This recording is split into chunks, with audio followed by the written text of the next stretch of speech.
ఈ కార్యక్రమ నిర్వాహకులు గోసు శ్రీనివాస్ యాదవ్ గారు, అలాగే ఈ కార్యక్రమంలో పాల్గొంటున్న పెద్దలందరికీ భారత విద్యార్థి ఫెడరేషన్ ఎస్ఎఫ్ఐ తెలంగాణ రాష్ట్ర కమిటీ తరఫున నమస్కారం తెలియజేస్తూ ఉన్నాం. ఈరోజు గురుకులాలు, సమస్యలు, సవాళ్ళు, పరిష్కార మార్గాలను మనం మాట్లాడుకుంటున్నాం. ఒకప్పుడు గురుకులాలలో ఎవరెస్ట్ శిఖరాన్ని ఎక్కినటువంటి వాళ్ళ ఖ్యాతి గురించి మాట్లాడుకున్న మనం ఈరోజు గురుకులాల్లో ఫుడ్ పాయిజన్ అవుతుంది, ఈరోజు గురుకులాల్లో సమస్యలు పరిష్కారం చేయాలి అని చెప్పేసి మాట్లాడుకోవడం ఇది ఇప్పుడున్న పరిస్థితుల్లో ఈ పరిస్థితులకు మనం నెట్టవేయబడ్డం అని చెప్పేసి ఎస్ఎఫ్ఐగా మేము అభిప్రాయపడుతున్నాం. సరే, పాలకులు ఎవరైనా కావచ్చు, గత ప్రభుత్వంలో ఉన్నప్పుడు 268 విద్యా సంస్థలు ఉంటే తెలంగాణ రాష్ట్రంలో వాటిని 1006 గురుకులాలని ఏర్పాటు చేసిన తర్వాత గ్రామీణ ప్రాంతాల్లో పోతే అన్ని కులాలకు సంబంధించిన వాళ్ళు, పేదవాళ్ళు ప్రధానంగా ఎస్ఎఫ్ఐ మా ఆఫీసు కూడా వస్తారు, మాకు గురుకులంలో సీట్ ఇప్పించండి, మాకు ఎక్కడైనా మీరు సిఫారసు చేయండి అని వచ్చేవాళ్ళు. ఇప్పుడు గురుకులంలో సీటు అని అంటే నిన్న మొన్న మేము ఆఫీసు పోతే మొత్తం గురుకులాలలో 1,50,000 పైగా గురుకుల సీట్లు ఈ సంవత్సరం ఖాళీగా ఉన్నాయి. ఎందుకు ఈ పరిస్థితి వచ్చిందని అంటే గురుకులాల్లో చనిపోతున్నారు, గురుకులాల్లో ఫుడ్ పాయిజన్స్ అవుతున్నాయి, గురుకులాల్లో స్థానికంగా ఉన్నటువంటి సమస్యలు పరిష్కారం కావట్లేదు. 662 గురుకులాలు అద్దె బాణాలు నడుస్తుంటే గురుకులాలకి అద్దెలు కూడా చెల్లించకపోతే ఇదే హైదరాబాద్ నగరంలో అంబర్పేట నియోజకవర్గంలో అంబర్పేటలో ఒక మైనారిటీ గురుకులం యజమాని తాళం వేస్తే విద్యా సంవత్సరం ప్రారంభం రోజున ఎస్ఎఫ్ఐ డివైఎఫ్ఐ రెండు కలిసి అక్కడ ధర్నా చేస్తే స్థానిక ఎమ్మెల్యే వచ్చి ఆ ప్రభుత్వ అధికారులతో మాట్లాడితే తప్ప గురుకులాన్ని ప్రారంభించలేదు.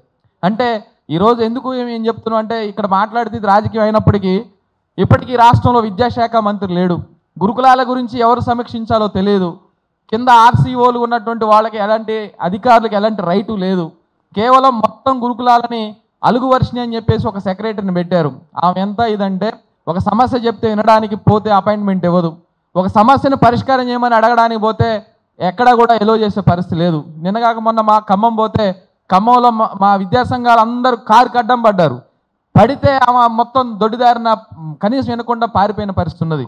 ఎందుకు చెప్తున్నా ఈ పరిస్థితి అంటే సామాజికంగా వెనకబడినటువంటి ఎస్సీ ఎస్టీ బీసీ మైనార్టీ వర్గాలకు సంబంధించిన విద్యార్థుల అభివృద్ధి కావాలని, ఉన్నత విద్యకు రావాలని గురుకుల విద్యా సంస్థల్లో పాఠశాల స్థాయి నుంచి న్యాయ కళాశాలలు, ఆర్మీ ట్రైనింగ్ కళాశాలలు, గురుకులాలు వస్తే ఈరోజు అధికారులు ఆ సమస్యలు ఏమున్నాయో తెలుసుకోవడానికి, వినడానికి కూడా ముందుకు రాని పరిస్థితి ఉన్నది తెలంగాణ రాష్ట్రంలో.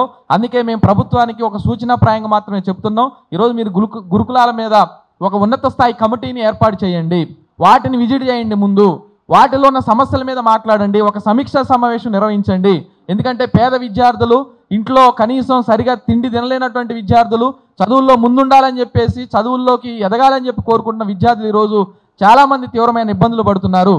ఇందాక మా వెంకటరెడ్డి సార్ కూడా మాట్లాడుతూ చెప్పారు, మొన్న గద్వాలలో విద్యార్థులే మా సమస్యను పరిష్కారం చేయండి అని రోడ్డు ఎక్కితే ఇక్కడ నుంచి మహాత్మా జ్యోతిబా పూలే డిప్యూటీ సెక్రటరీ పోయి ఒక గదిలో పెట్టి నిర్బంధించి విద్యార్థులను బెదిరించారు. కలెక్టర్ తర్వాత ఇన్వాల్వ్ అయ్యారు.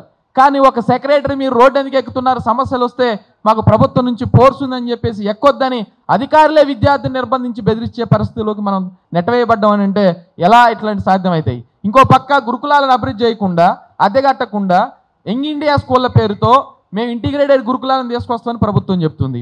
దాన్ని కూడా మేము వ్యతిరేకించట్లేదు. కానీ ఇక్కడ ఒక గురుకులంలోనే 500 నుంచి 800 మంది ఉన్న గురుకులాలనే మీరు మెయింటైన్ చేయలేకపోతున్నారు. రేపు యంగ్ ఇండియా ఇంటిగ్రేటెడ్ గురుకులాల పేరుతో 5,000 మంది విద్యార్థులను గురుకులంలో ఉంచుతారట. 25 ఎకరాలు ఒకే దగ్గర 25 ఎకరాలు తీసుకొని ఆ 25 ఎకరాల్లోనే మొత్తం కాంప్లెక్స్లు మొత్తం కట్టి, హాస్టల్ కట్టి, స్కూళ్ళు కట్టి, డార్మెంటరీలు కట్టి ఈరోజు మేము గురుకులాలను ఇంటిగ్రేటెడ్ కాంప్లెక్స్లు నిర్వహిస్తామని ప్రభుత్వం చెప్తుంది. మొదట దానికి ఎంత 80-90 కోట్లు అన్నారు, తర్వాత 200 కోట్లు అన్నారు, ఇప్పుడు 4,000 కోట్లు అంటారు. సరే, ఏదైనా మేము అడిగేది ఏంటంటే మీరు ఎలా 5,000 మందిని మానిటర్ చేస్తారు? ఈరోజు డార్మెంటరీలు లేవు, టాయిలెట్స్ లేవు, వాటర్ లేదు.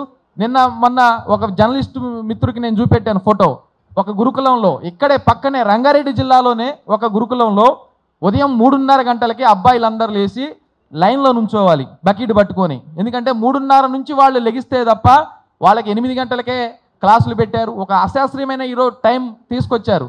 ఈరోజు ఎట్లాంటి పరిస్థితి ఉందంటే మేము మొన్న హన్మకొండ పోయాం. హన్మకొండలో ఒక డిగ్రీ గురుకుల అమ్మాయిల కళాశాలను మేము సందర్శించాం ఎస్ఎఫ్ఐగా.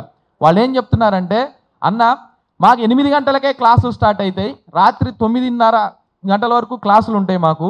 మేము 8:30కే మేము క్లాసుకు పోవాలి అని అంటే మేము 5:30, 6 గంటలకే మేము స్నానాలు చేసుకోవడానికి పోవాలి. ఎక్కడైనా వాటర్ రాకపోతే మేము స్నానం చేసే పరిస్థితి లేదు. అలాగే స్నానం చేయడం కాదు, అమ్మాయిలు వాష్రూమ్ సరిగా లేక వాళ్ళ యూరిన్ కూడా పోవడానికి అవకాశం లేదు.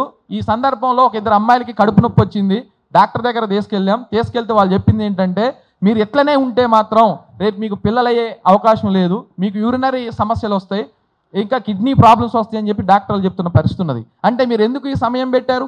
ఉదయాన్నే 8 గంటలకే లేచి వాళ్ళని ఏమంటున్నారు, మీరు గ్రూప్స్ ప్రిపేర్ కావాలంటున్నారు. సరే, గ్రూప్స్ ప్రిపేర్ కావడం ఒక భాగం అయితే, ఇలా ఆరోగ్యాలు పాడైతే రేపు ఎవరు దీనికి బాధ్యత అంటే దానికి ఒక ఇది లేదు. రెండోది, గౌలుదొడ్డి ఒక గురుకులం ఉంది రంగారెడ్డి జిల్లాలో.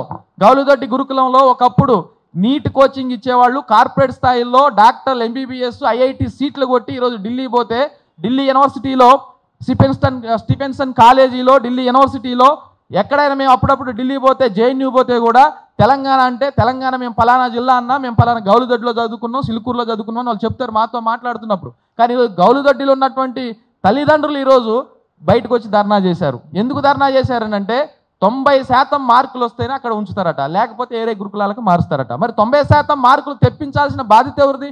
ఆడున్న లెక్చరర్స్ కాదా? మరి 90% మార్కులు రాలేదు కాబట్టి ఇక్కడ ఉంచమనే పేరుతో వాళ్ళని ఎల్లగొడితే ఈరోజు గౌలిదొడ్డి లాంటి ఒక ప్రతిష్టాత్మకమైన గురుకులం కూడా ఈరోజు వాళ్ళు ధర్నా చేసే పరిస్థితి ఉన్నది. మొన్న పరకాలలో ఒక అమ్మాయి, ఒక గర్ల్ స్టూడెంట్ గురుకుల విద్యార్థి ఆత్మహత్య చేసుకొని చనిపోయింది. ఈరోజు రాష్ట్రం మొత్తం ఎందుకు చెప్తున్నామనంటే, ఇది వేదిక కాబట్టి చెప్తున్నాం, ఎక్కడి నుంచైనా ప్రభుత్వం స్పందించాలని చెప్తున్నాం. ఈరోజు అన్ని రాష్ట్ర వ్యాప్తంగా అన్ని గురుకులాల్లో సమస్యలు ఉన్నాయి. ఇప్పుడు ఇక్కడ మనం మాట్లాడుకుంటున్నాం, ఖమ్మంలో 20 మంది విద్యార్థులకి గురుకులంలో ఫుడ్ పాయిజన్ అయిందని వార్త వచ్చింది. మా వాళ్ళు ఎస్ఎఫ్ఐలు అందరూ అక్కడ పోయి ఇప్పుడు ఆందోళన చేస్తున్నారు. అందుకే కాసేపు బయటికి పోయి వచ్చాం. అంటే ఈరోజు ఇక్కడ మాట్లాడుకుంటున్న సందర్భంలో కూడా ఫుడ్ పాయిజన్ ఘటనలు జరుగుతున్న పరిస్థితులు ఉన్నాయి. అందుకే ఈ తెలంగాణ రాష్ట్రంలో 6 లక్షల మంది చదువుతున్నటువంటి గురుకుల విద్యా సంస్థల్లో పేద విద్యార్థులు చదువుతున్నారు. ఇక్కడ ఎక్కడో ఒక ఇంటర్నేషనల్ స్కూల్లో, కార్పొరేట్ విద్యా సంస్థల్లో లక్షల రూపాయలు పెట్టి చదివే విద్యార్థులు కాదు. స్థానాలకు ఇబ్బంది అవుతుంది, తినడానికి ఇబ్బంది అవుతుంది, వాష్రూమ్స్ ఇబ్బంది అవుతున్నాయి, పడుకోవడానికి ఇబ్బంది అవుతుంది, కూర్చున్న దగ్గరే డార్మేటరీ ఇబ్బంది అవుతుంది. కాబట్టి వీటి మీద ప్రభుత్వం తక్షణం ఒక ఉన్నత స్థాయి కమిటీని వేసి సమీక్ష చేసి ఈ సమస్యలు పరిష్కారం చేయాలి. అద్దె భవనాల్లో నడుస్తున్న వాళ్ళకి అద్దె భవనాలు కాకుండా సొంత భవనాలు కట్టాలి. మేము అడుగుతున్నాం. ఈరోజు పోతే ఒక ఎస్ఎఫ్ఐ నల్గొండ జిల్లాలో సైకిల్ యాత్ర చేస్తుంది. నిన్న ఒక గురుకులం ముందు, దేవరకొండ గురుకులం ముందు మా వాళ్ళు ఆందోళన చేశారు. ఎందుకనంటే 2.5-3 నెలల నుంచి డైట్ బిల్లులు రావట్లే.